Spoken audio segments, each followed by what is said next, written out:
wabarakatuh. Alhamdulillah rabbil alamin wa salli wa sallim ala nabiyil mustafa al-amin sayyidina al-awwalin wal akhirin wa man tabi'ahum bi ihsan ila yaumiddin.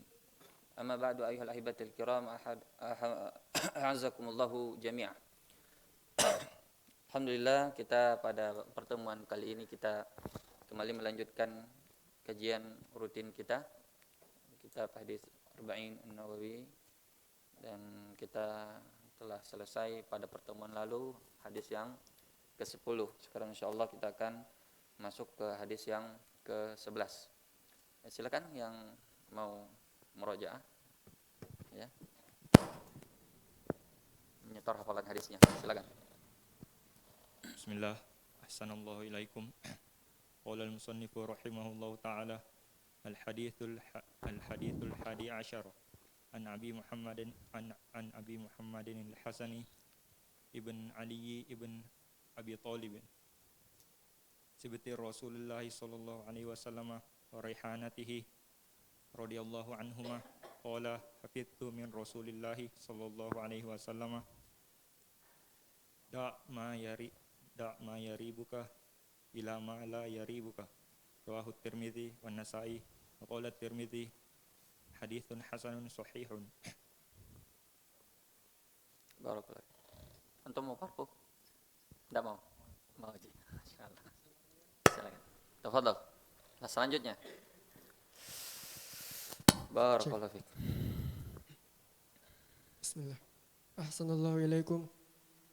Qala musannifu rahimahullahu ta'ala fil hadith al-hadi asyarah an Abi Muhammad Al-Hasan bin Ali bin Abi Talib sibti Rasulillah sallallahu alaihi wasallam wa raihanatihi radhiyallahu anhuma qala hafidtu min Rasulillah sallallahu alaihi wasallam da' ma yaribuka ila ma la yaribuka rawahu Tirmidzi wan Nasa'i wa qala Tirmidzi hadithun hasanun sahihun.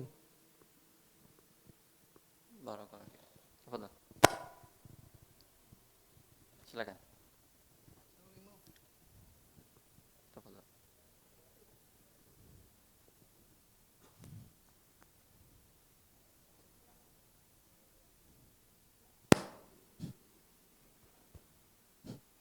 Bismillah.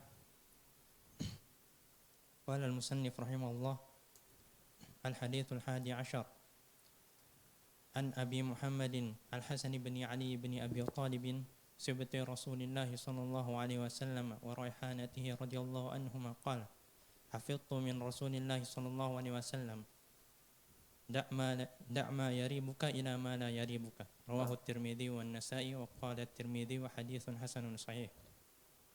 Silakan. Sisa 3 berarti ya. Angkat tangan yang hafal lagi hadisnya.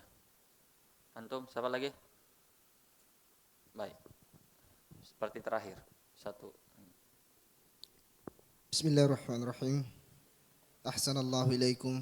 Qala al-musannifu rahimahullahu ta'ala al-hadithul hadiya asyar an Abi Muhammadin al-Hasani bin Ali bin Abi Talib sibti Rasulillah sallallahu alaihi wasallam wa raihanatihi radhiyallahu anhu qala hafidtu min Rasulillah sallallahu alaihi wasallam da' ma yaribuka ila ma la yaribuk rawahu Tirmidzi wan Nasa'i wa qala Tirmidzi haditsun hasanun sahihun. Ahsanallahu ilaik. Sudah? Baik. Siapa yang belajar bahasa Arab di sini? Angkat tangan. Angkat tangan saja yang belajar bahasa Arab. Anda enggak bilang yang pintar bahasa Arab, yang belajar bahasa Arab. Yang belajar bahasa Arab angkat tangan. Baik, Ana masih ada 1. Kali ini disisakan untuk pertanyaan di pertengahan pelajaran. Siapa yang ini pertanyaannya berantai ya. Apa bahasa Arabnya cucu?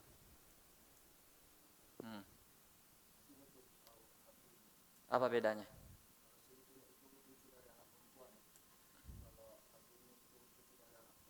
Barakallahu fiik. Ahsanallahu ilaik. Jazakallahu khair. Jadi itu bedanya ya. Cucu itu sangat detailnya itu bahasa Arab. Kalau sibt ini hadis memakai kata sibtun. Itu artinya cucu juga, sama dengan hafid. Hafid juga cucu. Cuma perbedaannya kalau sibt itu anak dari anak perempuan. Kalau hafid itu anak dari anak laki-laki. Baik. Kita masuk pada hadis ini, ya. An Abi Muhammad itu kunyah beliau Al Hasan bin Ali, yaitu Hasan putranya Ali bin Abi Thalib. Hasan ini adalah kakak dari siapa? Al Husain. Jadi Hasan dan Husain itu adalah dua-duanya cucu Rasulullah dari Fatimah radhiyallahu taala anha. An Nabi Muhammad Al Hasan bin Ali bin Abi Thalib sibti Rasulullah sallallahu alaihi wasallam wa raihanatih radhiyallahu taala anhuma. Raihanah itu apa artinya? Kesayangan. Secara bahasa raihanah itu artinya az-zuhra zatur raihah.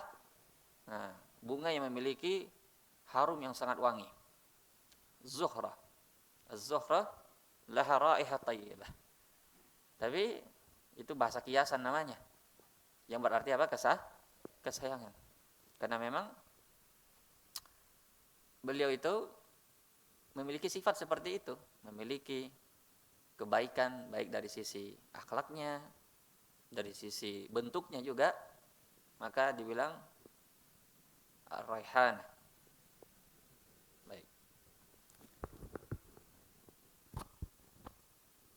Qala hafiztu min Rasulillah sallallahu alaihi wasallam.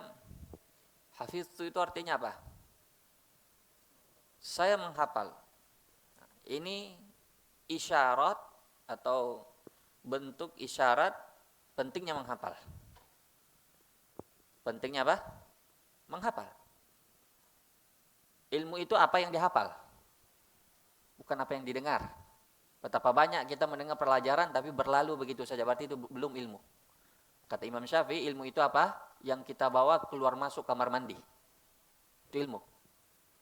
Tapi kalau hanya sekedar baca-baca atau sekedar dengar-dengar itu belum ilmu namanya. Nah, di sini pentingnya apa? Menghafal. Jadi ini isyarat untuk memotivasi kita menghafal. Hafiztu min Rasulillah sallallahu alaihi wasallam. Setelah menghafal sesuatu dari Rasulullah sallallahu alaihi wasallam, da' ma yaribuka ila ma la yaribuk. Da' berasal dari kalimat wada'a yada'u. Da' itu fi'il amr, kata perintah, yang berarti tinggalkan. Ma itu berarti apa di sini? Ismu mausul, kata sambung yang berarti yufidul umum. Apa saja? Apa saja? Yuribuka atau yaribuka bil fath bukan bid dham. Ma yaribuka. Apa yang meragukanmu? Ila ma la yaribuk. Terhadap apa yang tidak kamu ragukan. Rawahu Tirmidzi wa Nasa'i, diriwayatkan oleh dua imam, Imam Tirmidzi dan Imam An-Nasa'i. Dan Imam Tirmidzi menghukumi hadis ini adalah hadis hasan sahih. Hadis ini berasal dari Hasan bin Ali radhiyallahu taala anhuma dan Hasan bin Husain, seperti yang kita bilang tadi, beliau berdua adalah cucunya Rasulullah sallallahu alaihi wasallam, dan oleh karena itulah dibilang apa? Sibtun, karena dia anaknya dari Fatimah, makanya dibilang sibtun bukan hafid. Kemudian waraihanati, itu seperti kita bilang tadi, dia bermakna bunga yang harum, tapi maksudnya sini adalah kesayangan. Ya. Rasulullah Shallallahu Alaihi Wasallam pernah berkata tentang Hasan. Rasulullah mengabarkan ini, dan ini menunjukkan kenabian Nabi Muhammad. Ini belum terjadi, tapi terjadinya di masa yang akan datang. Kabaran tentang masa depan, dan itu sudah dipastikan adalah wahyu dari siapa? Allah Subhanahu wa taala. Apa sabda Rasulullah tentang Hasan? Inna ibni hadza sayyid. Sesungguhnya anakku ini adalah sayyid. Orang Arab mengitlakkan kalimat anak juga untuk cucu. Sebagaimana bapak diitlakkan dengan kata paman, sebagaimana juga anak diitlakkan dengan kalimat ponakan. Itu hal yang biasa dalam bahasa Arab. Inna ibni hadza sayyidun, sesungguhnya cucuku ini adalah sayyid. Sayyid itu artinya pemimpin. Wa sayuslihullahu bihi baina ta'ifataini minal mu'minin. Dan Allah akan mendamaikan karenanya dua kelompok besar dari kaum muslimin yang bersengketa, yang berperang. Ini pengkabaran Rasulullah waktu Hasan masih kecil. Belum terjadi. Dan itu terjadi sebagaimana yang dikabarkan oleh Rasulullah. Ketika terjadi peperangan antara dua kelompok besar, antara pengikutnya Ali radhiyallahu taala an, yaitu bapaknya Hasan, dengan pengikutnya siapa? Muawiyah bin Abi Sufyan. Dan ada dua perang besar yang terjadi antara mereka berdua, yaitu perang apa? Perang Siffin dan perang Jamal, perang Ontah. Dan dua-duanya ini sebenarnya dimenangkan oleh Ali. Disebabkan apa? Ini bermula dari terbunuhnya Utsman bin Affan. Utsman bin Affan ini berkeluarga dengan Muawiyah bin Abi Sufyan, sehingga Muawiyah menuntut darahnya Utsman. Sehingga terjadilah fitnah. Dan fitnahnya terbunuhnya Utsman terjadi sampai hari ini dan sampai hari kiamat. Disitulah mula terjadinya fitnah antara kaum muslimin. Sehingga apa perannya Hasan dalam fitnah besar ini? Hasan ketika Ali meninggal dibunuh oleh siapa? Siapa pembunuhnya Ali? Siapa pembunuhnya Ali? Nggak ada yang tahu. Kalau begitu PR. Nanti dicari. Setelah Ali meninggal, dibunuh pada saat sholat subuh oleh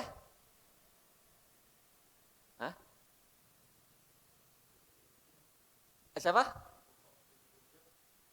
Siapa? Hasan. Barakallahu fiik. Ta'al. Barakallahu fiik. Barakallahu fiik. Kemudian dia dibaiat oleh kaum muslimin, yaitu Hasan. Setelah itu masih terjadi peperangan. Terjadi luar biasa, perpecahan yang sangat luar biasa. Bahkan kelompoknya Muawiyah, pendukungnya Muawiyah mencela Ali dan keluarganya di mana-mana. Sehingga tidak ada perdamaian antara kaum muslimin. Sehingga apa yang terjadi? Al-Hasan dengan rela melepaskan jabatannya dan menyerahkannya kepada Muawiyah, sehingga bersatulah. Makanya dikenalkan dengan Amul Jamaah, tahun persatuan. Bersatulah kaum muslimin yang sudah lama berperang, bertumpah darah, akhirnya bersatu setelah Hasan mengundurkan diri dari jabatan khalifah lalu diserahkan kepada Muawiyah. Ini yang dimaksud oleh Nabi SAW, bahwasanya cucuku ini adalah sayyid, pemimpin, dan dia akan mendamaikan dua kelompok besar, yaitu pendukungnya Muawiyah dan pendukungnya Ali, sehingga kaum muslimin bersatu.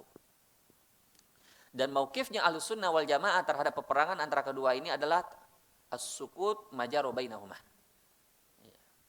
Cukuplah Allah menjaga pedang-pedang kita, tidak ikut berperang bersama mereka, maka kita juga menjaga lisan-lisan kita.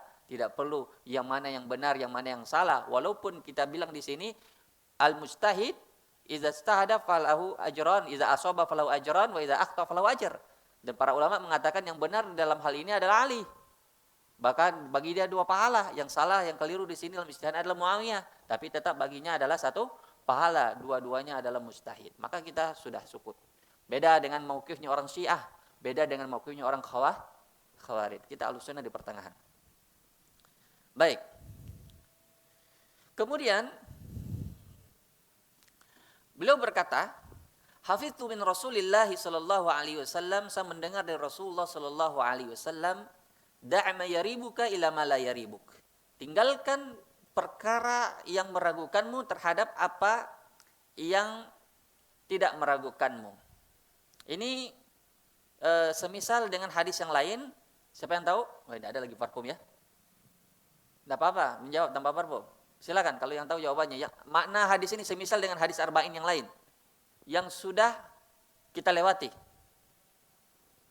Faman ittaqa syubhat faqad istabra li dinihi wa irdi. Siapa yang menjaga dirinya dari syubhat, berarti dia telah menjaga agamanya dan kehormatannya. Itu mirip bunyi hadisnya dengan itu. Baik. Da' ma yaribuka, tinggalkan apa yang meragukanmu. Ini adalah suatu hadis yang ringkas, padat, namun memiliki makna yang luar biasa. Pada hadis ini berputar banyak kaidah-kaidah fikih, bahkan termasuk min khamsa qawaidul kubra, 5 kaidah fikih besar yang berputar dalam Islam. Ya, yang dimaksud dengan kaidah tersebut adalah al-yaqinu la yazulu bisyak. Al-yaqinu itu termasuk salah satu di antara 5 kaidah besar dalam fikih. Al-yaqinu la yazulu bisyak, artinya keyakinan itu tidak bisa dihilangkan dengan keraguan-raguan. Maka ini kaidah banyak masalah kembali kepada kaidah ini. Pokoknya semua masalah-masalah was-was, masalah keraguan-raguan, ini kaidahnya. Al-yaqinu la yazulu bisyak, bahwa keyakinan itu tidak bisa dihilangkan dengan keraguan-raguan. Apa maksudnya? Ketika terjadi pertentangan antara sesuatu yang meyakinkan dan sesuatu yang meragukan, maka kita kembali ke asal, yaitu yang meyakinkan. Kita buang yang meragukan. Seperti misalnya sabda Nabi mengatakan, idza syakka ahadukum fi sholatihi falam yadri kam shalla salasan am arba, falyatrahi syak wal yabni 'alal yakin. Apabila seorang sholat 4 rakaat, apakah itu sholat zuhur atau sholat asar atau sholat isya, fala yadri kam shalla salasan am arba, dia ragu, tidak tahu berapa rakaat ini sholatnya, 3 atau 4. Falyatrahi syak wal yabni 'ala mastaiqan. Maka dia buang yang meragukannya dan dia bangun di atas yang dia yakini. Maka yang diyakini sini adalah yang 3. Yang 4 ini yang meragukan. Kenapa? Karena ini sudah 4 atau belum. Tapi kalau 3 sudah yakin. Yang diragukan ini adalah 4 sudah masuk ke 4 ini atau belum.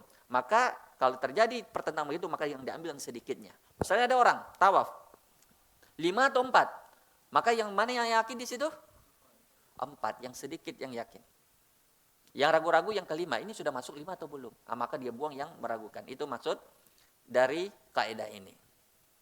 Jadi itu hukum asalnya ketika orang ragu-ragu, ya ragu-ragu yang dimaksud adalah 50-50, 50-50. Maka dia pilih yang bawahnya. Dia baca subhanallah, dia mau baca 33 kali. Tapi dia ragu, ini 33 atau 32, maka yang diambil 32. Baik, dan seterusnya seperti itu. Kaidah yang kedua, la ibrata bisyak wa min katsiris syak. Ada 2 di sini. Tidak dianggap keraguan-raguan itu pada 2 hal. Yang pertama, tidak dianggap keraguan-raguan itu pada 2 hal atau 2 perkara. Yang pertama, tidak dianggap keraguan-raguan itu apabila selesai melaksanakan ibadah.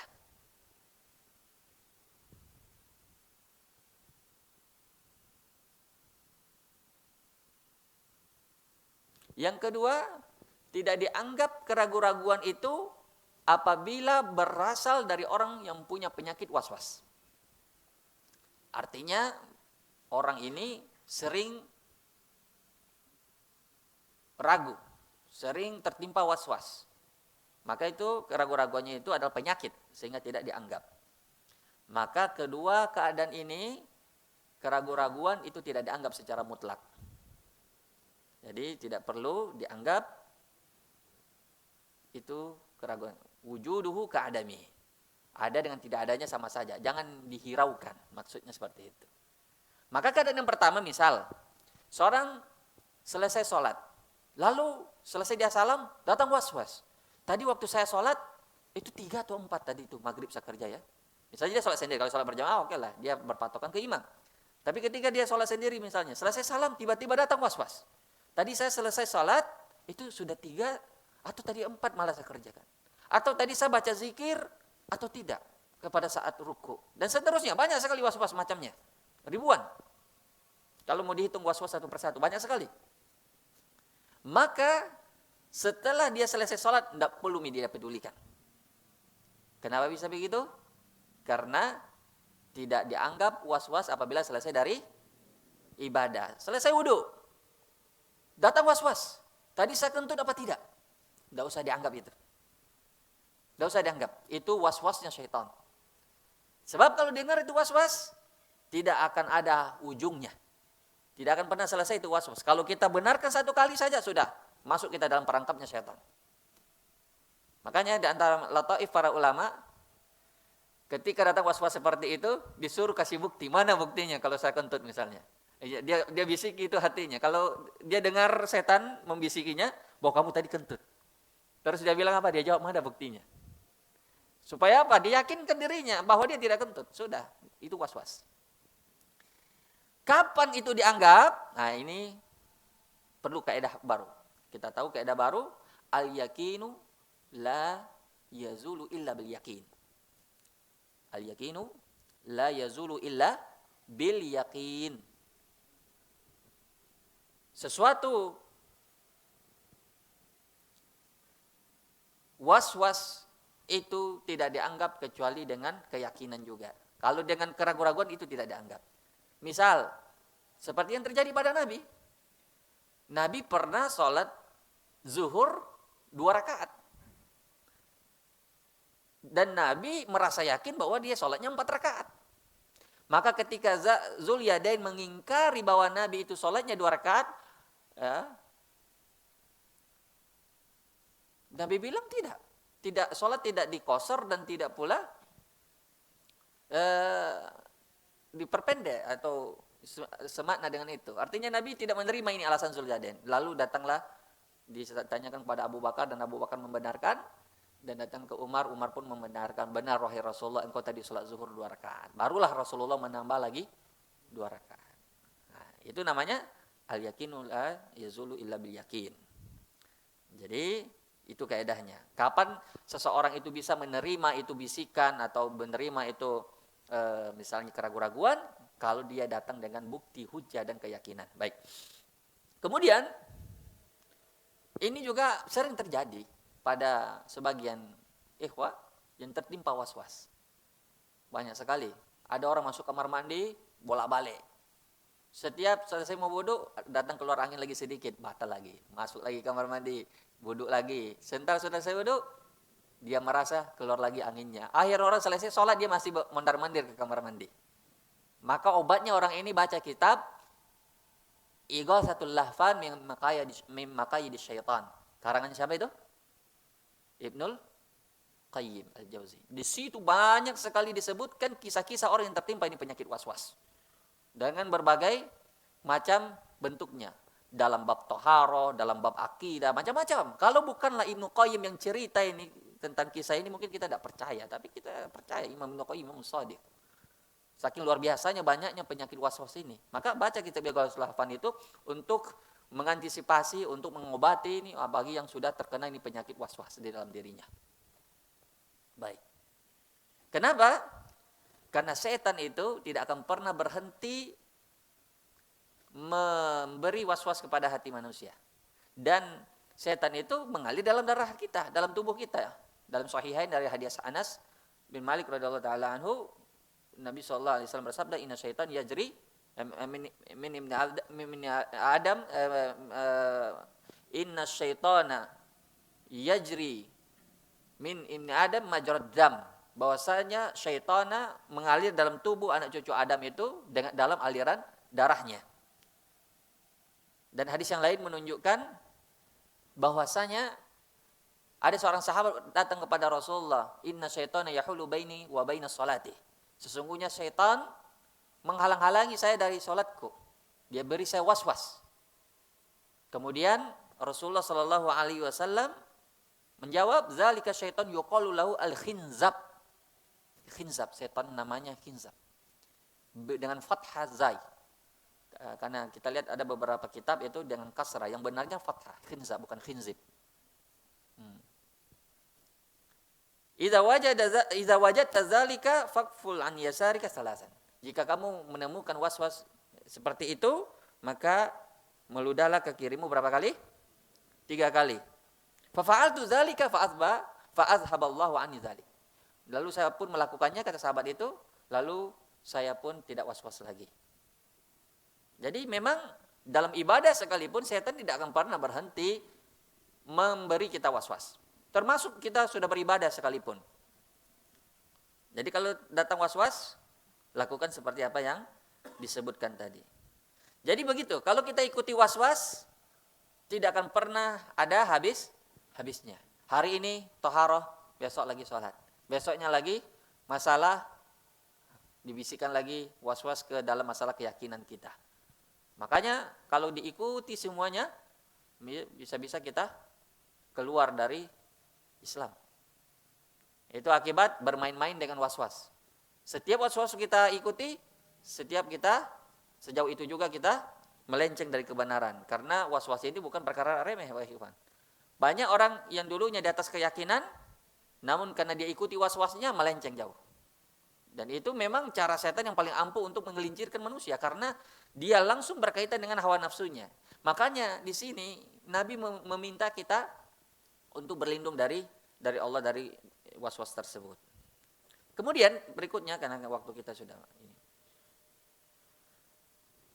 Poin yang kedua dari hadis ini, da' mayaribuka ila mayaribuka. Jika kita melihat seseorang yang terkena penyakit was-was, maka jangan beri dia fatwa sesuai dengan was-wasnya. Jika kita melihat ada orang yang sering terkena penyakit was-was, jangan lalu diberi fatwa sesuai dengan apa yang dia ragu-ragukan. Tadi kita bilang, kalau ada orang ragu sholat zuhur antara 3 dan 4, maka yang diambil 3. Itu bagi orang yang ragu, itu normal. Tapi beda halnya dengan orang terkena penyakit was-was. Kalau ada orang datang kepada seorang ustadz, lalu dia bilang, "Ustadz, tadi saya sholat, tapi saya tidak tahu sholat saya itu 3 atau 4. Sholat zuhur saya tadi 3 atau 4. Dan ustadz ini melihat orang yang bertanya ini sering sekali bertanya tentang masalah itu. Artinya sudah tertimpa penyakit was-was. Kira-kira jawaban yang benar yang harusnya dijawab oleh seorang ustadz itu, jawabannya 3 apa 4? Kalau antum jawab 3, maka antum telah membenarkan itu was-wasnya dan dia itu akan binasa. Akan begitu sampai dia mati. Tidak akan sembuh penyakit was-wasnya. Mestinya yang dijawab adalah 4. Sehingga dia sudah, oh ternyata sudah betul apa yang saya lakukan. Selesai. Habis itu was-wasnya. Jadi perlu dilihat kondisinya. Kalau orang itu memang terkena penyakit was-was, itu keluar dari hukum asal bahwa jangan diberi fatwa sesuai dengan konsekuensi was-wasnya. Kemudian masalah yang berikutnya adalah, hadis ini adalah asal dari wara'. Wara' itu artinya hati-hati. Wara' artinya hati-hati. Inilah hadis yang berkaitan. Da' mayari bukan. Semua yang kita ragukan tinggalkan. Yang yakin-yakin saja dilakukan. Yang diambil, yang dimakan, yang dikerjakan. Semuanya yang yakin-yakin saja. Tidak ada subhat di dalamnya, tidak ada keraguan-raguan di dalamnya. Maka ulama membagi waro' itu menjadi 2. Waro' yang sifatnya fardu, wajib. Dan yang kedua, waro' yang sifatnya fadilah, sunnah. Jika berkaitan dengan hal-hal yang diharamkan secara syariat, seperti zina, riba, dan lain-lain. Ketika kita meninggalkan perkara haram tersebut, itu namanya wara'. Tapi itu wara' yang sifatnya wajib. Atau seperti perkara yang haram yang jelas. Sehingga kita meninggalkannya. Karena itu wara' juga namanya, berhati-hati, tapi sifatnya wajib. Ada wara' yang sifatnya fadilah, yang kedua. Yang sifatnya sunnah. Yaitu sesuatu yang dikhawatirkan jika dilakukan bisa mengurangi pahala atau menimbulkan bahaya. Itu wara' sunnah namanya. Jika dilakukan bisa mengurangi pahala atau menimbulkan bahaya, maka sebaiknya ditinggalkan.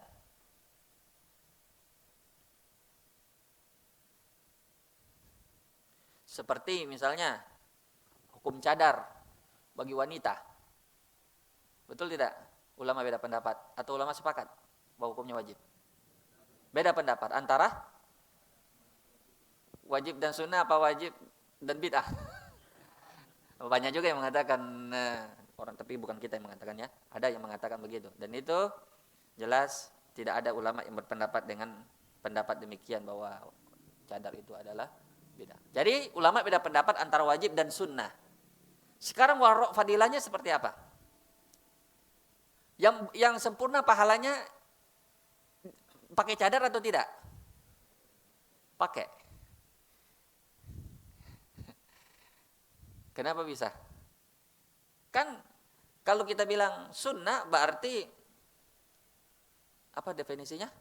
Kalau dikerjakan berpahala, kalau ditinggalkan rugi ya. Ditinggalkan rugi, betul tidak?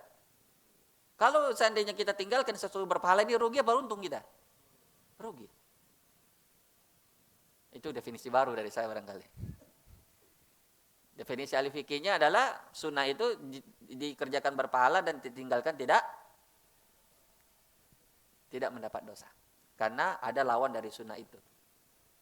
Maka kita katakan bentuk warok fadilahnya adalah dengan dia bercadar. Kenapa? Minimal dia takut berkurang pahalanya.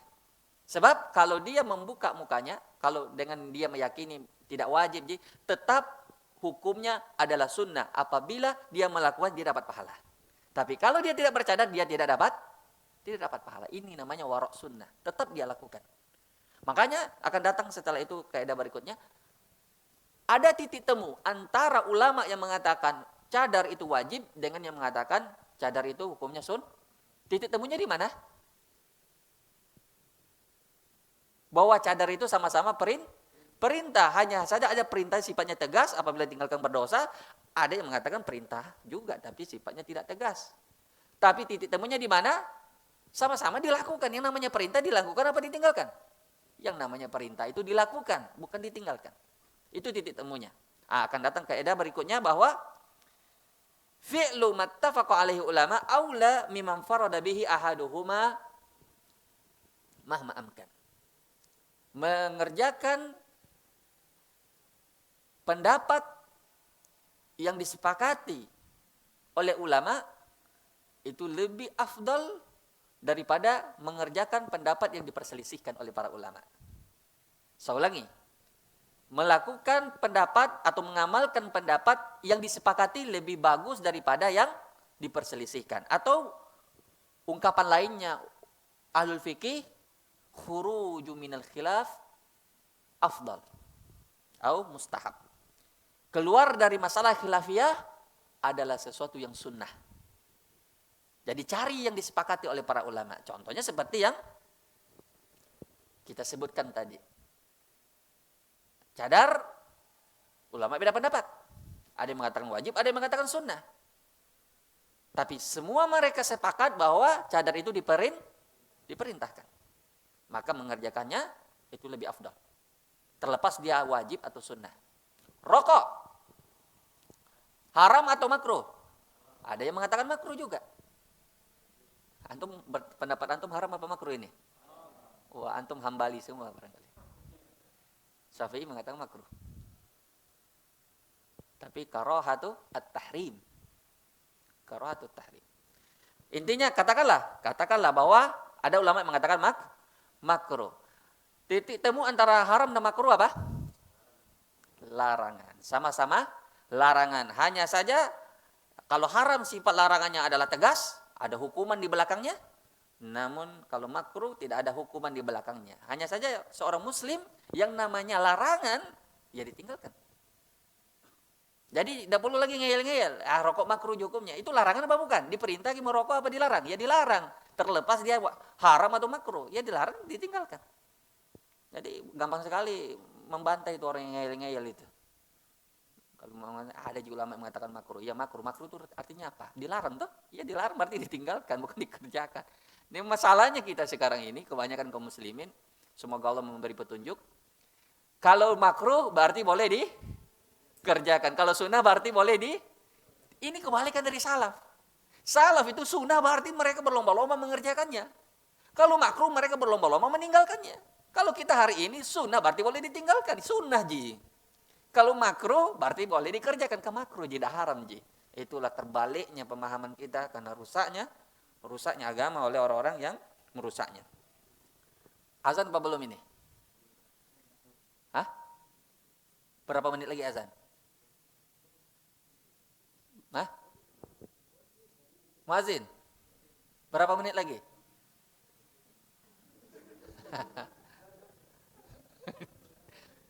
Berapa menit lagi?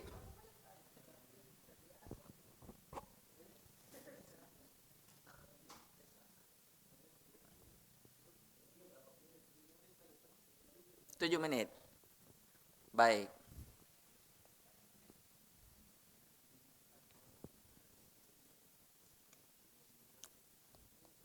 Tujuh menit lagi. Sampai sini jelas? Ada pertanyaan? Ada pertanyaan tidak? Silakan.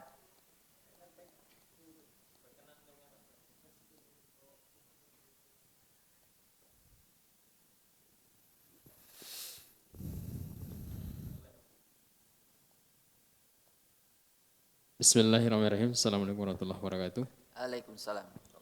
Syukran jazakallah khair atas waktu yang diberikan kepada kami. Yang kami pertanyakan Ustaz masalah meludah ke kiri 3 kali itu. Ya, apakah kalau kondisinya berjamaah bagaimana Ustaz? Sambil baca ta'awuz itu. Syukran jazakallah. Assalamualaikum Ustaz. Ya, antum jangan membayangkan ludah dengan ludah yang kental ya. Antum merusak sholat orangnya, langsung habis sholat langsung berkelahi. Tidak, bukan begitu maksudnya. Mengeluarkan sedikit air seperti nafakh. Ketika orang meruqyah sebelum tidur dia menafakh telapak tangannya dan mengeluarkan sedikit air liurnya. Seperti itu orang yang makanya dibilang ukful. Jadi itu yang dimaksud dengan meludah di situ. Jangan juga kan antum meludah kemudian habis sholat orang menoleh. Wah, bahaya ini. Bisa menyebabkan sholat orang nanti jadi terganggu. Baik. Ada lagi pertanyaan yang lain atau tidak? Kita lanjut pada faedah-faedah hadis. Faedah yang pertama, hadis ini adalah asal dari meninggalkan syubhat dan asal dari sifat wara'. Yaitu kalimat Rasulullah yang mengatakan da' ma yaribuk ila ma la yaribuk. Tinggalkan yang meragukanmu menuju apa yang tidak meragukanmu. Itu berlaku untuk semuanya. Baik itu perkara makanan, baik itu perkara muamalah, baik itu perkara mata pencarian, semua. Karena di sini sifatnya umum. Ini hukum asal dari hadis ini, asal dari meninggalkan syubhat. Jadi kalau antum menemukan syubhat, tinggalkan, sudah. Jadi kalau misalnya antum tidak bisa mentarjih antara dua pendapat, itu syubhat namanya bagi antum. Tapi bagi orang yang bisa menguatkan salah satu di antara dua pendapat, itu bukan syubhat baginya. Jadi syubhat itu kadang sifatnya nisbi. Bagi orang ini syubhat, bagi orang yang ini belum tentu. Maka bagi dia kalau itu masih syubhat, belum jelas mana yang benar. Sebenarnya hukum musik.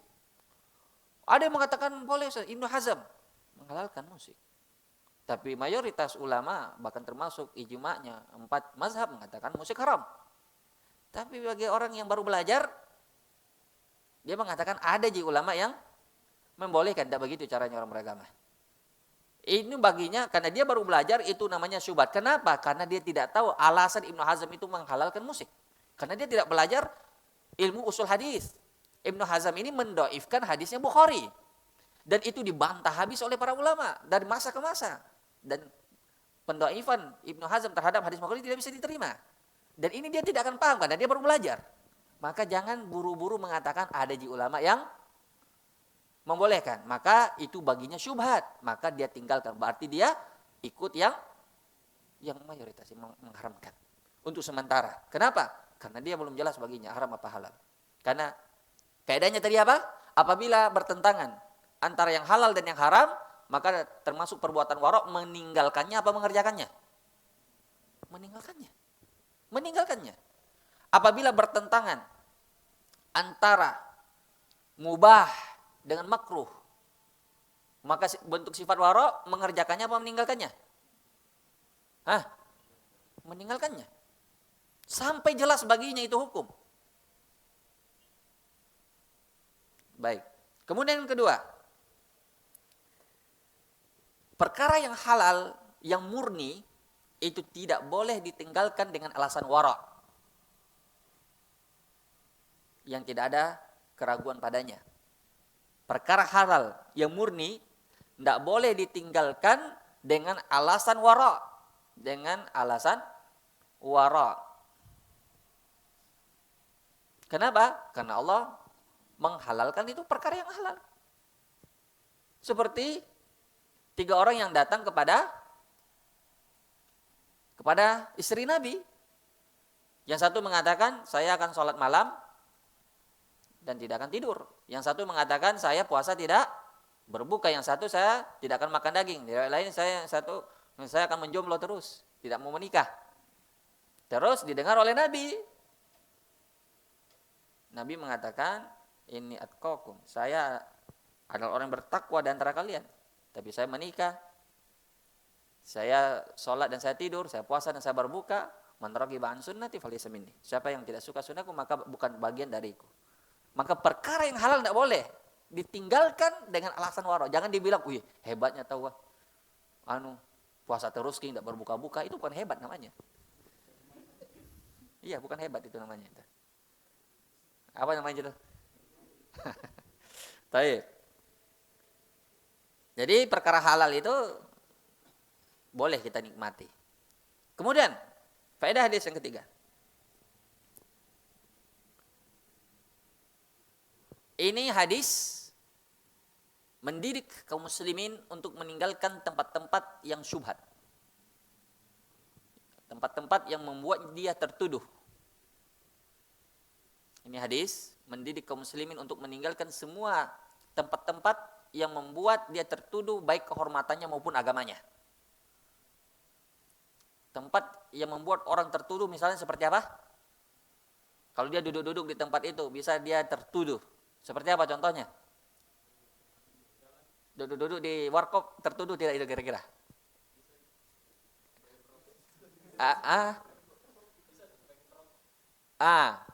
Duduk-duduk di warkop bisa saja dia tertuduh kalau rata-rata orang yang duduk di situ perokok semua. Dia sendiri yang tidak perokok, dia bisa tertuduh. Ya. Duduk-duduk di tempat-tempat yang banyak perkara haramnya walaupun dia tidak melakukannya dia bisa tertuduh dan seterusnya. Maka ini hadis mendidik kita untuk kita berhati-hati. Walaupun sesuatu itu tidak kita lakukan tapi kita tetap harus menghindarinya. Makanya ketika Nabi mengantar istrinya Sofia dari beliau ke saat itu dalam keadaan i'tikaf, mengantarkan Sofia ke rumahnya, lalu lewatlah 2 orang Ansar. Jadi Nabi ini tentu secara akal tentu angkat mungkin lah seorang Nabi dicurigai jalan sama perempuan ajnabi. Tapi Nabi mengatakan langsung bahwa ini adalah istriku. Supaya apa? Supaya 2 orang ini tidak nanti bisik-bisik di belakang, itu Nabi tadi jalan-jalan sama perempuan, sama siapa itu? Muncul lagi gosip kan. Jadi Nur perjelas. Kalau ada sesuatu yang memungkinkan timbulnya tuduhan, diperjelas. Sebagaimana yang dilakukan oleh Nabi. Inilah dasar hadisnya. Ya. Baik, berikut. Seorang mukmin yang bertakwa tidak akan pernah tenang kecuali dengan hanya sesuatu yang halal saja. Dia tidak mau mencoba-coba sesuatu yang haram atau yang ada syubhatnya. Baik itu makanan maupun mata pencarian dan sebagainya. Dia maunya yang halal-halal saja, yang jelas-jelas saja yang halalnya. Dan yang halal itu lebih banyak. Maka itu yang membuat dia tenang. Kalau dia seorang fajir, walaupun dia makan yang haram, biasa-biasa saja. Pendosa sudah terbiasa nih. Jadi tidak perlu ragu-ragu lagi ini haram apa halal. Biarkan biasa aja makan yang haram. Biasa aja makan yang syubhat. Jadi ketika kita dapatkan diri kita ragu terhadap sesuatu, apakah itu pencarian atau itu makanan, berarti kita masih seorang mukmin. Masih kita memilah mana yang halal, mana yang haram. Tapi kalau sudah kita dapatkan diri kita tidak bisa dibedakan. Mau ngeriba, bagaimana bahasanya itu? Melakukan muamalah ribawi, tapi hati tenang-tenang saja. Berarti bukan lagi seorang mukmin yang bertakwa. Sudah berpindah ke area yang lain, yaitu seorang fajir, pendosa. Kenapa? Karena hatinya sudah tenang-tenang saja. Karena tidak bisa tidak ada sifat waroknya. Sudah sama antara halal dengan haram baginya. Tapi orang mukmin tidak akan tenang hatinya kalau dia bersentuhan dengan perkara yang haram atau perkara yang syubhat. Baik. Kaidah berikutnya atau azan dulu. Sebentar. Sisa 2 poin. Karena kalau azan dulu barangkali 2 poin ini terlalu pendek untuk dijelaskan. Atau azan dulu, tidak apa-apa sudah azan dijelaskan ya. Bagaimana menurut pendapat antum? Azan dulu, baik. Baik. Faedah berikutnya yang keberapa antum catat? Yang faedah yang keberapa? Yang kelima. Baik.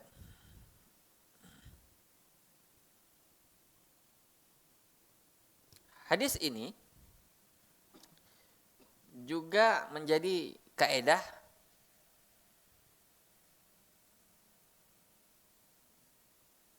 bagi seseorang yang dihadapkan pada 2 pilihan.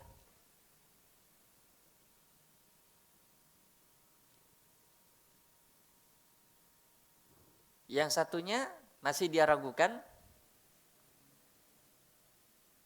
dan yang satunya lagi dia yakini.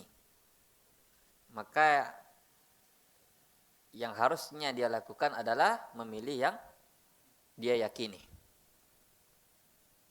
Ada berikutnya.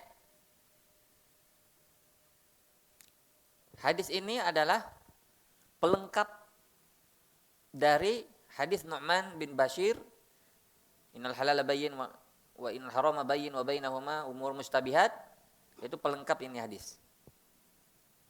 Bahwasanya siapa yang terjatuh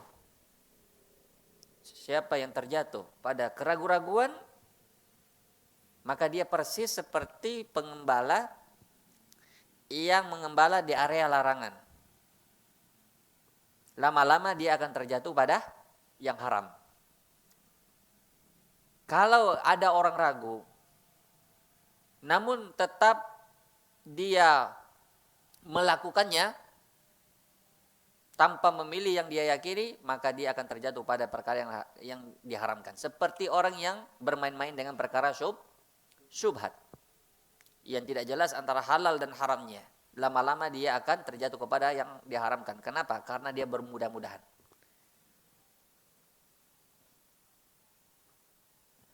Itu titik persamaannya.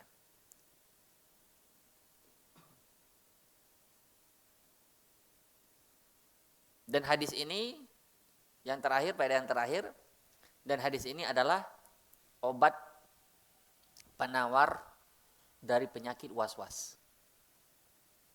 Obat penawar dari penyakit was-was. Bagi siapa yang ingin atau yang diuji oleh Allah dengan penyakit was-was, maka hendaknya dia merujuk pada kitab Ibnul Qayyim. Apa tadi judul kitabnya? Ighatsatu al-Lahfan min maqayidis syaitan. Itu kitab sangat bagus sekali untuk mengobati was-was. Wallahu ta'ala a'lam.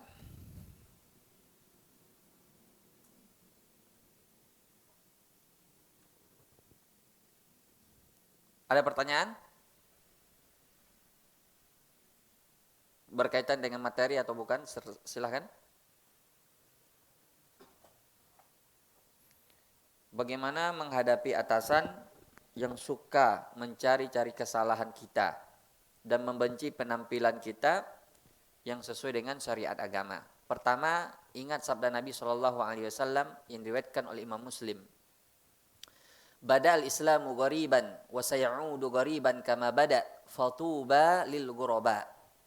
Islam ini bermula dalam keadaan aneh, asing. Wa sayaudu ghariban kama bada, dan akan kembali menjadi aneh atau asing dari pemeluknya sendiri.